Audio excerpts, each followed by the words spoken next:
এই দাঁড়াও দাঁড়াও দাঁড়াও, কী হয়েছে? রাগে বলে ফেলেছে? রাগ হয়ে গেছিল তাই বলে ফেলেছে?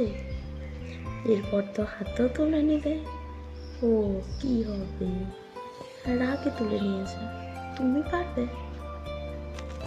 আচ্ছা, একটা মেয়ে যখন রেগে যায় তখন সে চুপ হয়ে যায়, আর যখন একটা ছেলে রেগে যায় তখন সে গায়ে হাত তুলে দিতে পারে, উল্টো পাল্টা কথা যা আসে তাই বলে দিতে পারে। এটাই ভালোবাসা, এটাকেই বলে বিয়ে, এটাকেই বলে সম্পর্ক।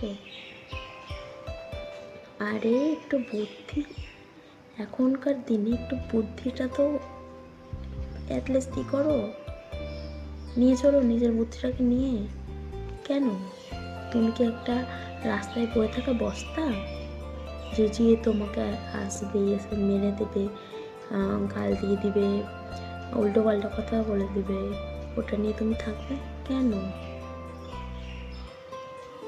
নিজেকে এখন এই দুনিয়াতে না, নিজেকে ভালো রাখার জন্য ওই মার খেতে হবে না, মানিয়ে নিতে হবে না, ঠাটিয়ে দিতে হবে।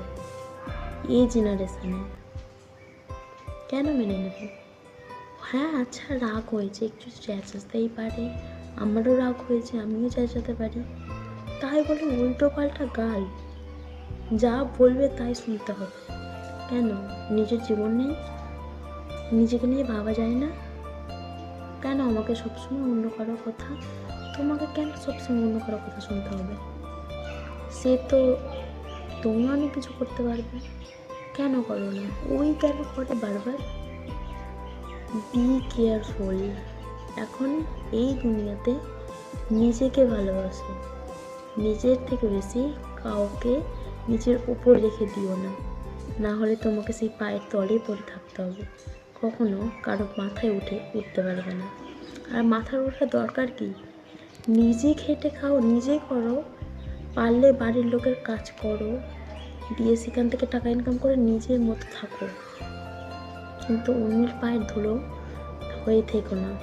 কারণ এই দুনিয়াতে 100%-এর মধ্যে প্রায় 98% লোক তার বউ বা যাকে, তার প্রিয় মানুষকে সেই পা দিয়ে মারে, সেই গালি দেয়, আর কি পরে কোনো কিছু বললে কি বলে, রাগে করে ফেলেছে। তাই জন্য এখনকার দিনে নিজে খেটে খাও, নিজের মতো থাকো, অন্য পায়ের তলায় থেকো না।